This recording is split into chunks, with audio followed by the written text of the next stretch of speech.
വയനാട്ടിക്ക് ലീഗുകാർ കുറേ സഹായങ്ങൾ ചെയ്തെന്ന് അറിയണട്ടല്ലോ. ചെയ്തെന്നല്ല ചെയ്യുമെന്നാ പറയുന്നത്. അതിപ്പോൾ എന്തൊക്കെയാ റിജി? വയനാട്ടിൽ സഹായങ്ങൾ ഇഴഞ്ഞു നീങ്ങുമ്പോൾ മുസ്ലിം ലീഗ് സംവിധാനം ഉണർന്നു പ്രവർത്തിക്കുന്നു. വയനാട് പുനരധിവാസം. മുസ്ലിം ലീഗ് അടിയന്തര സഹായങ്ങൾ പ്രഖ്യാപിച്ചു. 691 കുടുംബങ്ങൾക്ക് 15,000 രൂപ വീതം, 40 വ്യാപാരികൾക്ക് 1,00,000 രൂപ വീതം, ടാക്സി ജീപ്പ് നഷ്ടപ്പെട്ടവർക്ക് ജീപ്പ്, ഓട്ടോറിക്ഷ നഷ്ടപ്പെട്ടവർക്ക് ഓട്ടോറിക്ഷയും. KMCC സഹായത്തോടെ 48 കുടുംബങ്ങൾക്ക് വിദേശത്ത് ജോലി, 100 കുടുംബങ്ങൾക്ക് 8 സെന്റിൽ കുറയാതെ സ്ഥലവും 1000 സ്ക്വയർ ഫീറ്റ് വീടും. കളക്ഷൻ സെന്റർ വഴി 1.5 കോടിയുടെ സാധന സാമഗ്രികൾ. സഹായത്തിന് പ്രത്യേക ലീഗൽ സെല്ല്. വയനാടിനെ ചേർത്ത് പിടിച്ച് മുസ്ലിം ലീഗ്. ഓഗസ്റ്റ് 23 വെള്ളിയാഴ്ച, നാളെ വെള്ളിയാഴ്ച മുതൽ സഹായ വിതരണം. ചിലവഴിക്കുന്ന തുകയും ആപ്പിൽ പ്രദർശിപ്പിക്കും. പലരും പലപ്പോഴും മലപ്പുറം പാർട്ടി എന്ന് വിളിച്ച് കളിയാക്കുന്ന ഈ കൊച്ചു പാർട്ടിയാണ് കേരള സർക്കാർ സംവിധാനത്തെക്കാളും നിശ്ചയദാർഢ്യത്തോടെ എല്ലാവരെയും അത്ഭുതപ്പെടുത്തി പ്രവർത്തിക്കുന്നത്. നേരത്തെ മാർക്കിസ്റ്റാർ ലീഗുകാർ കള്ളന്മാരാന്ന് ഇങ്ങനെ പറയും ചെയ്തിട്ടുണ്ട്. അതാണ് അവിടെയാണ് ഓൽക്കത് പറയല്ലാതെ വേറെ നിവൃത്തിയില്ല. കാരണം മുമ്പ് സഖാക്കൾ പറഞ്ഞിനി ലീഗ് വർഗീയ പാർട്ടിയാണെന്ന്. ഓരത് മാത്രം പറഞ്ഞത് ലീഗ് വർഗീയ പാർട്ടിയാണ്, ലീഗ് വർഗീയ പാർട്ടിയാണ്. അപ്പം ഇപ്പം അതാ ലീഗിനെ CPM വന്നാൽ എടുക്കാൻ വേണ്ടി ചാക്കയിട്ടോലാണ് കാത്തിക്കുക. ലീഗിനെ കിട്ടിയാൽ സുഖസുന്ദരമായിട്ട് സംസ്ഥാനം ഇനിയും ഭരിക്കുക. തുടർന്ന് ഭരിച്ച് ഇങ്ങനെ പോകാം. ഒരു കാലത്ത് ഭരണം നഷ്ടപ്പെടില്ല സഖാക്കൾക്ക്. അതിന് പോലെ കാത്തിക്കുകയാണ്. അത് അന്ന് പറഞ്ഞ് BJP RSS വരെ പറഞ്ഞ് ലീഗ് വർഗീയ പാർട്ടിയല്ല, മതേതരത്വ പാർട്ടിയാണ്. പിന്നെ ഒരിക്കൽ മാറ്റി പറയേണ്ടി വന്നു. ഇനിയിപ്പോൾ ലീഗിനെ ഇടിച്ചു താത്തണമെങ്കിലും ലീഗിൻ്റെ വളർച്ച കീപ്പെട്ട് കൊണ്ടുവരണമെങ്കിലും ലീഗിനെ നശിപ്പിക്കണമെങ്കിലും ലീഗ് കള്ളന്മാരാണ് കാര്യം. അതേ ഒരിക്കൽ പറയാനുള്ളൂ. ഇതിപ്പോൾ ഇഞ്ചൊരു വ്യക്തിപരമായിട്ടുള്ള അഭിപ്രായത്തിൽ ലോകത്ത് ഏതെങ്കിലും ഒരു രാഷ്ട്രീയ പാർട്ടിക്ക് ചെയ്യാൻ കഴിയുന്നത് കേരളം വിടുക, ഇന്ത്യ വിടുക, മലപ്പുറം വിടുക. ലോകത്ത് ഏതെങ്കിലും ഒരു രാഷ്ട്രീയ പാർട്ടിക്ക് ഇത്തരം രീതിയിൽ ഇപ്പം ഞാൻ ഈ വായിച്ച ആ രീതിയിൽ സഹായം പ്രഖ്യാപിക്കാൻ കഴിയും. ഇവിടെ ഒരു സർക്കാരുണ്ട്. ആ സർക്കാരിന് പിന്നെ ദുരിതാശ്വാസ ഫണ്ടുണ്ട്. ഫണ്ടിൽ 1000 കോടി വേറെ ആദ്യത്തെ കിടക്കുന്നുണ്ട്. ഇപ്പം കോടികൾ അങ്ങനെ വന്നു കൊടുക്കുന്നുണ്ട്.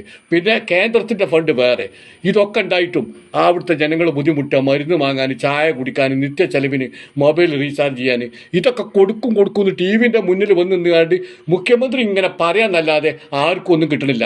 കാരണം എനിക്കറിയാലോ ജാഫർ ഖാൻ മിഞ്ഞാന്ന് വിളിച്ച് ജാഫർ ഖാൻ എന്തേ പറഞ്ഞ് ഒരുപാട് ആളുകൾ ഇവിടെ കാഴ്ചയ്ക്ക് വരെ പൈസ ലാക്കിട്ട് ആശ്രാക്കാം അല്ലേ. ഇതവിടെ ജാഫർ ഇപ്പോൾ അവിടെ താമസിക്കുന്ന ആളാണ്. ഓനൊരു രാഷ്ട്രീയമൊന്നുമില്ല പ്രത്യേകിച്ച്. അപ്പം ഇവരിത് കൊടുക്കും എന്ന് പറയല്ലാതെ ഒരു തേങ്ങ കിട്ടൂല. പക്ഷേ ഇത് കിട്ടും. ഇതിൽ ഞാൻ സംതൃപ്തനാണ്. ഒരു കോൺഗ്രസ്സുകാരൻ എന്ന നിലയ്ക്ക് ഞാൻ വളരെയധികം സംതൃപ്തനാണ്. കാരണം ഇതവിടെ കിട്ടും, ചെയ്യും. അതിന് പിന്നെ ഗൾഫ് രാജ്യത്തുനിന്നും മറ്റുള്ള മേഖലയിൽ നിന്നൊക്കെ ആളുകൾ പണം അയച്ചു കൊടുക്കും. കാരണം ഈ അയച്ചു കൊടുക്കുമ്പോൾക്ക് ഇവരുടെ വിശ്വാസമാണ്, ലീഗുകാരുടെ വിശ്വാസമാണ്. അതുകൊണ്ട് അത് അയച്ചു കൊടുക്കും. അതുകൊണ്ട് ഈ കാര്യങ്ങളൊക്കെ അവിടെ നടക്കും. ഇതിന് നോക്കി നോക്കിയാൽ 691 കുടുംബങ്ങൾക്ക് 15,000 രൂപ വീതം സർക്കാർ വരെ കൊടുത്തില്ല. ഒരു 10,000 പാസ്സാക്കിയത്. അങ്ങനെ കുറേ ആൾക്കാർക്ക് കിട്ടിയിട്ടില്ല. 15,000 രൂപ വീതം. ഇവിടെ ഭരിക്കുന്നത് മുസ്ലിം ലീഗല്ല. ഈ സംസ്ഥാനം ഭരിക്കുന്നത് മുസ്ലിം ലീഗല്ല. ഈ സംസ്ഥാനം ഭരിക്കുന്നത് CPM. 691 കുടുംബങ്ങൾക്ക് 15,000 രൂപ വീതം, 40 വ്യാപാരികൾ. ഇതൊക്കെ ആരെ ശ്രദ്ധയപ്പെടും? ഈ വ്യാപാരികളൊക്കെ മനുഷ്യർക്ക് കുടുംബം ഉണ്ടാക്കി, പിന്നെ വീടുണ്ടാക്കി കൊടുക്കുക, ജീവനുള്ളവർക്ക് വീടുണ്ടാക്കി കൊടുക്കുക. അതൊക്കെയല്ലേ ഒരു പാർട്ടിക്ക് ചെയ്യാൻ കഴിയുള്ളൂ. 40 വ്യാപാരികൾക്ക് 1,00,000 രൂപ വീതം. അതായത് ഓരോ ചെറുകിട കച്ചവടങ്ങൾ ഇനിയും തുടർന്ന് നടത്താൻ വേണ്ടിയിട്ട് ഓലെ സഹായിക്കുക. പിന്നെ 4 ആൾക്ക് ജീപ്പ് നഷ്ടപ്പെട്ടവർക്ക് ജീപ്പ്, 3 ആൾക്ക് ഓട്ടോറിക്ഷ നഷ്ടപ്പെട്ടവർക്ക് ഓട്ടോറിക്ഷ. പിന്നെ 100 കുടുംബങ്ങൾക്ക് 8 സെന്റിൽ കുറയാതെ സ്ഥലം. 8 സെന്റിൽ കുറയാതെ സ്ഥലം വാങ്ങിയിട്ട് 1000 സ്ക്വയർ ഫീറ്റോട് കൂടിയ വീട്. 1000 സ്ക്വയർ ഫീറ്റോട് കൂടിയ വീട് പറഞ്ഞാൽ നമ്മുടെ കേരളത്തിൻ്റെ ലൈഫ് മിഷൻ പദ്ധതിയിൽ ഉണ്ടാണ് ആ വീടല്ല. വാതിലും കക്കൂസൊന്നും ഇല്ലാത്ത. ഇത് അത്യാവശ്യം സൗകര്യം ഉണ്ടാവും 1000 സ്ക്വയർ ഫീറ്റ് എന്നല്ല. അപ്പം ഈ ലോകത്താർക്ക് അങ്ങനെ ചെയ്യാൻ കഴിയുക? ഒരു രാഷ്ട്രീയ പാർട്ടിക്ക്. അപ്പോൾ അതാണ് ഈ രാഷ്ട്രീയ പാർട്ടിയെ ജനങ്ങൾ ഇരു കൈയും നീട്ടി സ്വീകരിക്കുന്നത്. ഈ വളർച്ച പലരെയും അത്ഭുതപ്പെടുത്തുന്നുണ്ട്. ഈ പാർട്ടിൻ്റെ വളർച്ച, ആ വളർച്ച അത്ഭുതപ്പെടുത്തുന്ന ഒരു കള്ളന്മാരാണ്, ഒരു തട്ടിപ്പാരാണ്, ഒരു വെട്ടിപ്പാരാണ്. അത് കാലാകാലങ്ങളിലായിട്ട് ഒരു അങ്ങനെ പറഞ്ഞുകൊണ്ടേയിരിക്കുക.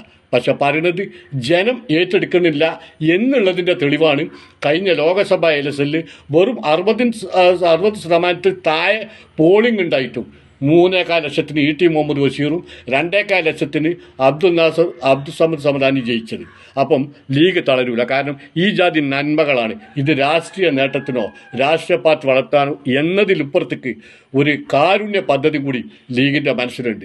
അതുകൊണ്ട് ലീഗ് തളരൂല. ലീഗിന് വിശ്വസിച്ചോളി കൂട്ടരെ, ലീഗ് സഹായത്തിനുണ്ടാവും. ഇതാണ് എനിക്ക് ഈ അവസരത്തിൽ എല്ലാവരോടും പറയാനുള്ളത്. കാരണം ഇതൊരു മനസ്സ് നിറഞ്ഞുപോയി. കാരണം ഇതെന്താ വെച്ചാൽ ഒരു സർക്കാർ ഇവിടെ ഉണ്ടായിട്ട് ആ സർക്കാരിന് ചെയ്യാൻ കഴിയാത്ത സഹായങ്ങളാണ് ഒരു രാഷ്ട്രീയ പാർട്ടി ചെയ്യുന്നത്. അതുകൊണ്ട് മുസ്ലിം ലീഗിനും മുസ്ലിം ലീഗിൻ്റെ പ്രവർത്തകർക്കും ഒരു ബിഗ് സല്യൂട്ട്.